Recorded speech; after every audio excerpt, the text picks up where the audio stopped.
Well hello everyone, welcome back to your channel Dangi academy. इस academy पर सभी competition exam की प्रिपरेशन करवाई जाती है। आने वाली सभी कंपटीशन एग्ज़ाम के लिए गवर्नमेंट के थ्रू कौन सी योजना स्टार्ट की गई है या कौन से कार्यक्रम किए जा रहे हैं, कौन कौन सी नवीन योजनाएं लागू की गई हैं, कौन सी बैंक की स्थापना कब हुई है, आज के इस वीडियो लेक्चर में हम यही सब देखने वाले। तो आइए वीडियो स्टार्ट करते हैं। पहला प्रश्न है, उन्नति कार्यक्रम को किसने प्रारंभ किया? उन्नति कार्यक्रम को किसने प्रारंभ किया है? NASA, ISRO, Oxford, UNICEF. तो ये कार्यक्रम स्टार्ट किया गया है इसरो के द्वारा और इसका पूरा नाम है यूनिस्पेस नैनो उपग्रह समुच्चयन एवं प्रशिक्षण। पूरा नाम हमें ध्यान रखना है। और किसके द्वारा ये लॉन्च किया गया है? तो ये इसरो के द्वारा किया गया है। दूसरा प्रश्न है, निष्ठा कार्यक्रम का क्या उद्देश्य है? 2030 तक टीबी का उन्मूलन, कोविड-19 का उन्मूलन, एकीकृत शिक्षक प्रशिक्षण कार्यक्रम के माध्यम से सीखने के परिणाम में सुधार करना या सरकारी विद्यालयों में नामांकन करवाना। तो इसका उद्देश्य है एकीकृत शिक्षक प्रशिक्षण कार्यक्रम के माध्यम से सीखने के परिणाम में सुधार करना, निष्ठा कार्यक्रम का उद्देश्य है। और ये जो मिशन है छात्रों में महत्वपूर्ण सोच को प्रोत्साहित करने और उसे बढ़ावा देने के लिए शिक्षकों को प्रेरित और प्रशिक्षित करना है। निष्ठा कार्यक्रम शिक्षकों के लिए चलाई गई योजना है जिससे वो जो छात्र है उनमें भी एक महत्वपूर्ण सोच को प्रोत्साहित कर सके। अगला प्रश्न है, ग्लोबल रिस्क रिपोर्ट कौन सा संगठन जारी करता है? ग्लोबल रिस्क रिपोर्ट कौन सा संगठन जारी करता है? विश्व बैंक, अंतर्राष्ट्रीय मुद्रा कोष, विश्व आर्थिक मंच, भारतीय रिजर्व बैंक। तो ग्लोबल रिस्क रिपोर्ट विश्व आर्थिक मंच के द्वारा जारी की जाती है। निम्न में से सही कथन बताइए। यदि विदेशी निवेशक कंपनी के 10% या अधिक शेयर प्राप्त कर ले तो इस निवेश को प्रत्यक्ष विदेशी निवेश कहते हैं। दूसरा है, भारत में प्रत्यक्ष विदेशी निवेश को 2 अलग अलग मार्गों के माध्यम से अनुमति दी जाती है। दोनों सही है या दोनों में से कोई भी सही नहीं? तो यहाँ पर ये दोनों ऑप्शन सही है कि यदि कोई 10% या उससे अधिक के शेयर प्राप्त कर लेता है तो ये प्रत्यक्ष विदेशी निवेश कहलाता है। और भारत में प्रत्यक्ष विदेशी निवेश को 2 अलग अलग मार्गों के माध्यम से अनुमति दी जाती है। अगला question, national career service NCS कब प्रारंभ की गई या कब स्टार्ट की गई थी? तो ये योजना 20 जुलाई 2015 को स्टार्ट की गई थी। ध्रुव कार्यक्रम किस मंत्रालय द्वारा प्रारंभ किया गया है? विज्ञान एवं तकनीकी मंत्रालय, उद्योग मंत्रालय, मानव संसाधन विकास मंत्रालय, शिक्षा मंत्रालय या उपरोक्त सभी? तो ध्यान रखिएगा, जो ध्रुव कार्यक्रम है वो मानव संसाधन विकास मंत्रालय या शिक्षा मंत्रालय के द्वारा प्रारंभ किया गया है। युविका योजना कब प्रारंभ की गई?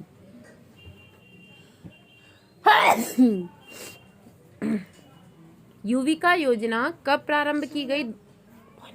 युविका योजना कब प्रारंभ की गई? 2019, 2020, 2018, 2017। तो युविका योजना 2019 में स्टार्ट की गई थी और भारतीय अंतरिक्ष अनुसंधान संगठन के द्वारा स्टार्ट की गई थी। युवा वैज्ञानिक कार्यक्रम, इसी का नाम रख दिया गया शॉर्ट में युविका।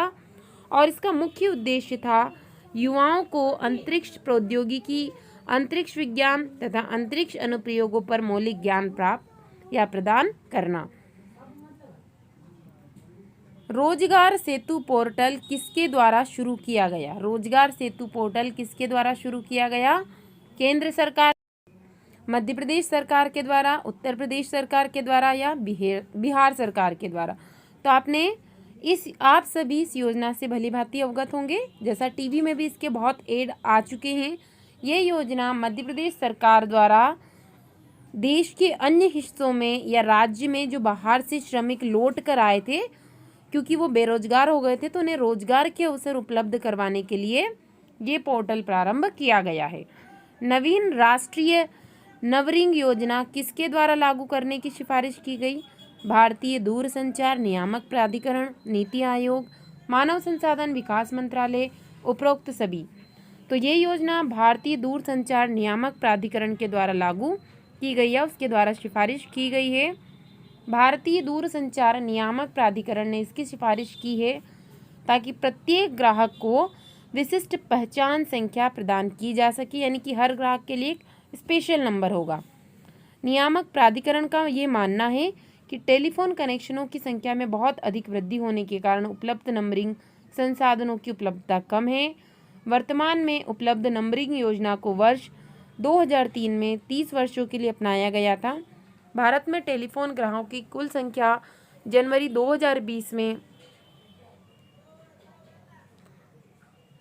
1177.02 मिलियन थी और वर्तमान में 10 अंक पर आधारित थी, जो कि 10 अंकों के मोबाइल नंबर होते हैं। और इसे अब क्या कर दिया गया, जो जनवरी 2020 के आंकड़ों के अनुसार ये अब इसका घनत्व हो चुका है 87.45%।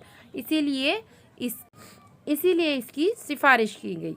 आर्बिट्रेज फंड के संबंध में निम्न कथनों पर विचार कीजिए और सही कथन को बताइए।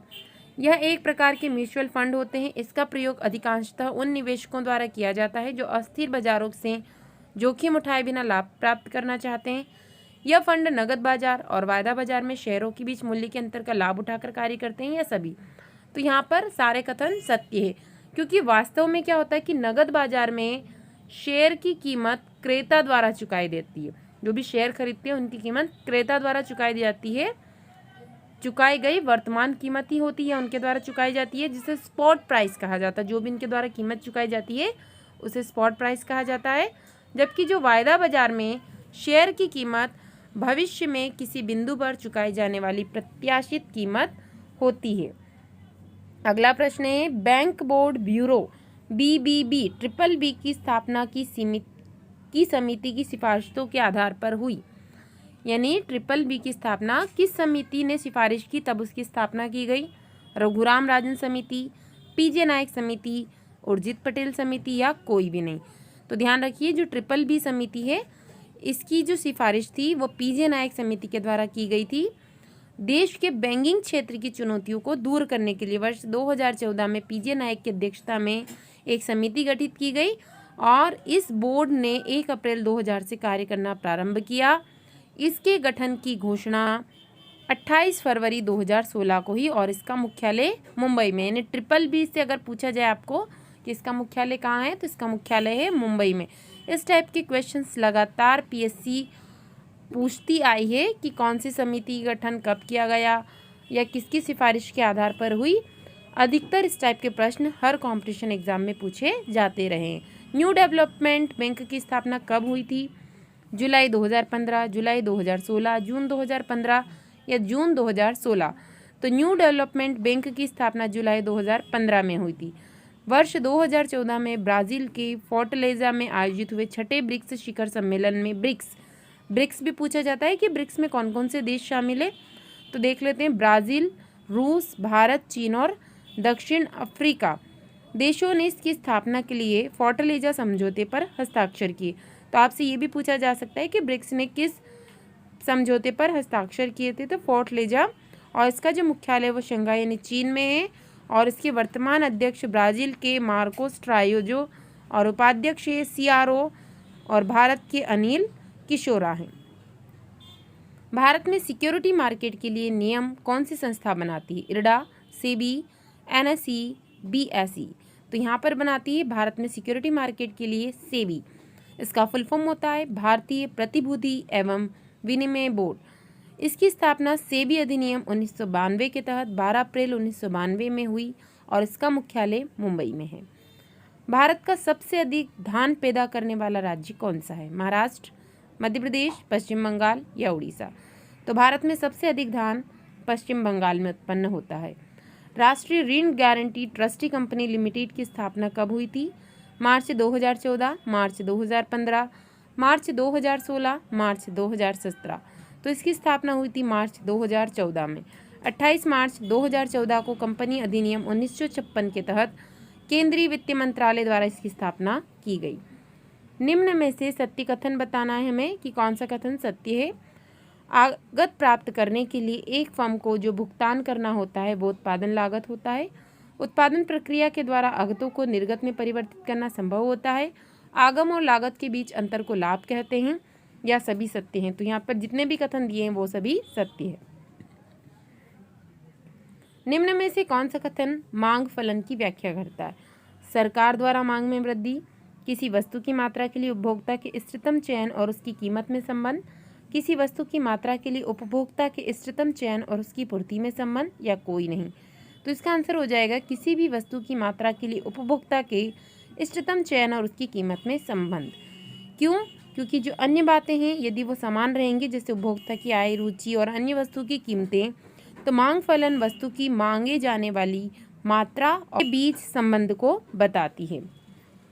निम्न स्तरीय वस्तुओं के संदर्भ में निम्न में से कौन सा कथन सत्य है? मोटे अनाज निम्न स्तरीय वस्तुएं होती हैं। ये वस्तुएं मांग के नियम के अनुरूप व्यवहार करती हैं। एक उपभोक्ता की मांग निम्न स्तरीय वस्तुओं के लिए उसी दिशा में गति करती है जिस दिशा में उसकी आय करती है। यह सभी कथन असत्य हैं। तो हमेशा ध्यान रखिए कि जो निम्न स्तरीय वस्तुएं होती हैं, जैसे मोटे अनाज हमेशा निम्न स्तरीय वस्तुओं में गिने जाते हैं।